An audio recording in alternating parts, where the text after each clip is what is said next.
Hello friends, तो आज के वीडियो में हम लोग मोशन चैप्टर का इन टेक्स्ट क्वेश्चन सॉल्व करेंगे जो कि पेज नंबर 76 का है।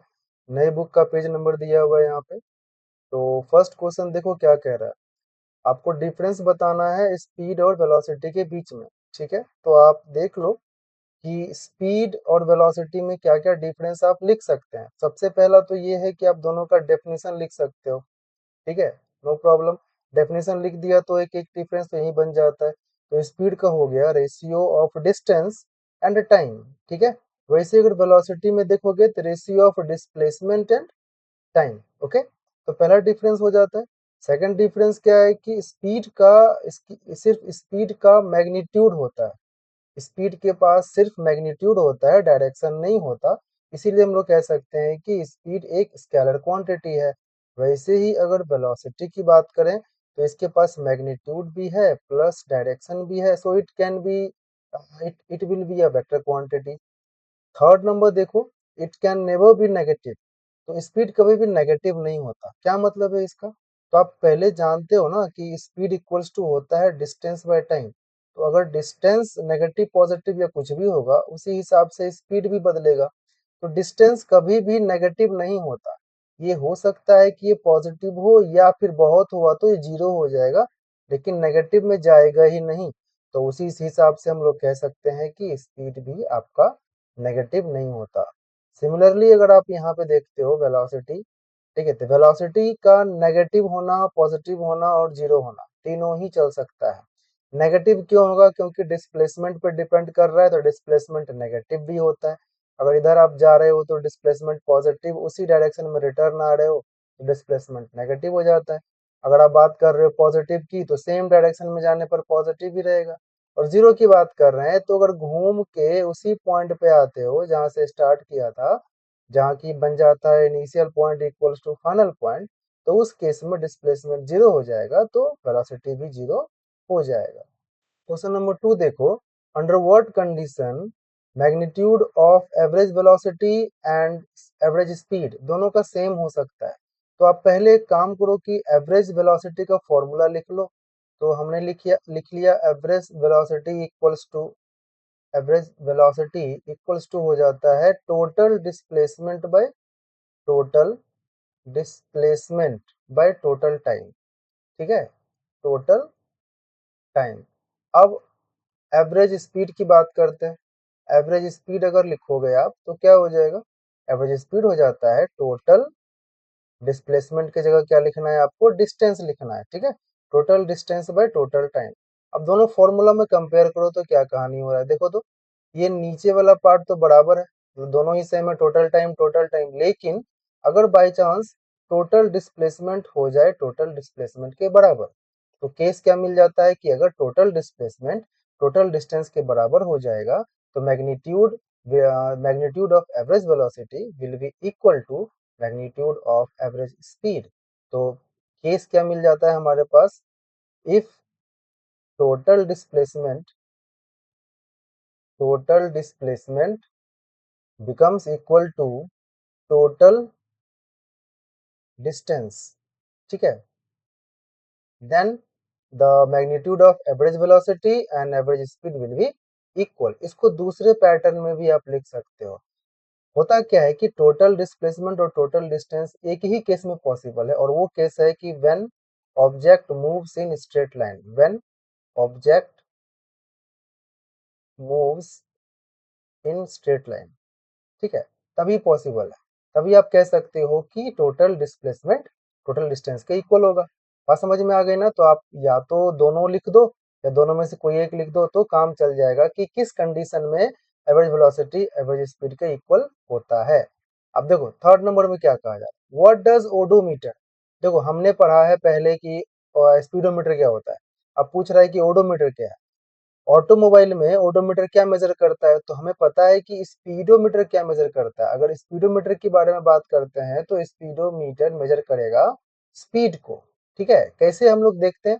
एक सर्कल होता है, देखना बाइक के सामने हैंडल के पास में बीच में एक सर्कल होता है, उसमें इस तरह से कुछ बना हुआ रहता है, लाइनिंग दिया रहेगा, और यहाँ पर एक इंडिकेटर होगा। ठीक है, जिस तरह से आप स्पीड बढ़ाओगे वैसे वैसे इंडिकेटर आगे की तरफ बढ़ता है, तो ये बताता है हमको स्पीड। ठीक है, और समटाइम्स अगर कहीं पे देखोगे बगल में यहाँ पर एक इस तरह से बॉक्स बना होता है और उसमें आपको एक नंबर चलता रहता है, ठीक है? यहाँ पे कुछ नंबर होगा, यहाँ पे कुछ नंबर होगा, कुछ ना कुछ नंबर बढ़ते रहता है। तो ये जो मीटर है ना, वो है डिस्टेंस मेजर करने के लिए, ठीक है? तो डिस्टेंस किसमें मेजर करता है? तो किलोमीटर में मेजर करता है और इसी मेजरमेंट वाले मशीन को कहा जाता है ओडोमीटर, ठीक है? तो ओडोमीटर क्या मेजर करता है? डिस्टेंस किसमें मेजर करता है? किलोमीटर में। और ये क्या है आपका? स्पीडोमीटर हो जाता है। किसी किसी बाइक में यहीं पर आपको दे दिया जाता है ओडोमीटर, यहीं पर आपका नंबर चलता रहेगा, ठीक है? तो कहीं पर भी देख सकते हो, सिंपल सी बात है। तो ओडोमीटर क्या मेजर करेगा? डिस्टेंस मेजर करेगा। Fourth, what does the path of an object look like when it is in uniform motion? देखो, यूनिफॉर्म मोशन की बात करते हैं तो हमें पता है कि वेलोसिटी क्या होना चाहिए? कांस्टेंट होना चाहिए, ठीक है? वेलोसिटी कांस्टेंट होना चाहिए। इसका मतलब ये है कि इसका स्पीड, क्योंकि वेलोसिटी बना हुआ है किस चीज से? स्पीड प्लस डायरेक्शन से, तो स्पीड भी कांस्टेंट होगा, ठीक है? और डायरेक्शन भी कांस्टेंट होगा। स्पीड भी कांस्टेंट हो, डायरेक्शन भी कांस्टेंट। अब कॉमन चीज बताता हूँ, डायरेक्शन कब कांस्टेंट होगा? जब भी कोई ऑब्जेक्ट स्ट्रेट लाइन में जाता है तो उसका डायरेक्शन कभी बदलता नहीं है, ठीक है? जिस यहाँ पर भी जिस डायरेक्शन में है, यहाँ पर भी वो उसी डायरेक्शन में होगा और यहाँ पर भी वो उसी डायरेक्शन में होगा। समझ में आ रहा है बात ना? तो अगर कोई ऑब्जेक्ट स्ट्रेट लाइन में मूव करेगा तभी हम लोग कह सकते हैं कि उसका वेलोसिटी कांस्टेंट है। इट मींस वो यूनिफॉर्म मोशन में है। समझ में आ गई बात ना?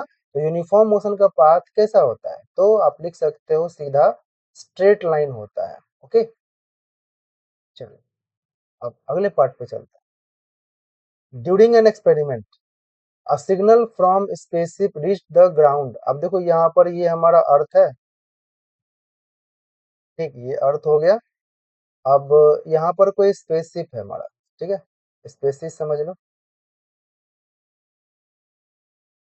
अब यहाँ से कोई सिग्नल भेजा गया अर्थ के पास, ठीक? तो सिग्नल को जाने में समय लग रहा है कितना? देखो 5 मिनट। अर्थ पे कोई स्टेशन है, उसको 5 मिनट लग रहा है, तो टाइम कितना हो गया हमारे पास? 5 मिनट हो गया टाइम, ठीक है? और बोल रहा है सिग्नल का जो स्पीड है वो इतना है, तो स्पीड भी दिया हुआ है। सिग्नल का स्पीड है 3 × 10⁸ मीटर पर सेकेंड, ठीक? तो what was the distance of the spaceship from the ground? मतलब यहां से यहां तक का डिस्टेंस आपको बताना है, ठीक है? यानी कि स्पेसशिप से ग्राउंड तक का डिस्टेंस कैसे निकालोगे? तो एक फॉर्मूला हमें पता है ना, स्पीड इक्वल्स टू क्या होता है? स्पीड इक्वल्स टू होगा आपका डिस्टेंस बाय टाइम, ठीक है? निकालना क्या है? हमें निकालना है डिस्टेंस, तो क्रॉस मल्टीप्लाई करो, तो डिस्टेंस हो जाएगा हमारे पास, distance equals to speed into time. अब आप चेक करो कि क्या क्या दिया हुआ है। स्पीड दिया हुआ है, ठीक है? स्पीड दिया हुआ है 3 × 10⁸ मीटर पर सेकेंड, बट टाइम है 5 मिनट। तो वैसे तो कॉमन चीज है, दिख जाता है कि ये मिनट में है सर, ये सेकंड में है, तो कन्वर्ट कर दें। ऐसे कहीं पर भी कोई भी न्यूमेरिकल अगर सॉल्व करना है आपको, सबसे पहले आप सब यूनिट चेक कर लो एक बार कि सब सेम यूनिट में है कि नहीं है। देखो टाइम यहाँ पर सेकंड में लिया गया है, पर टाइम यहाँ पर मिनट में लिया गया है। या तो इसे आप कन्वर्ट कर दो मिनट में, या इसे कन्वर्ट कर दो सेकंड में। तो टाइम को अगर सेकंड में कन्वर्ट करोगे तो 5 मिनट है, तो 1 मिनट में 60 सेकेंड, तो 5 मिनट में 5 × 60 सेकेंड, तो कितना हो जाएगा? 300 सेकेंड, ठीक है? अब यहाँ से आप डिस्टेंस निकाल दो, डिस्टेंस इक्वल टू क्या मिल जाता है? एस। एस है 3 × 10⁸ और वहीं अगर टाइम की बात करते हैं तो ये मिल जाता है 300। क्या हो जाता है? 9। तो 3 3 जा 9 हो गया, और ये 2 जीरो है ना, तो ये इस 8 में ऐड हो जाएगा, तो मल्टीप्लाई 10⁻10। डिस्टेंस का मीटर होता है यूनिट, तो ये मिल गया हमारा अर्थ और अर्थ स्टेशन और स्पेसशिप के बीच का डिस्टेंस। ओके, तो ये क्वेश्चन हो जाता है हम लोगों का 5। अगले वीडियो में बात करेंगे इसके अगले पार्ट का क्वेश्चन।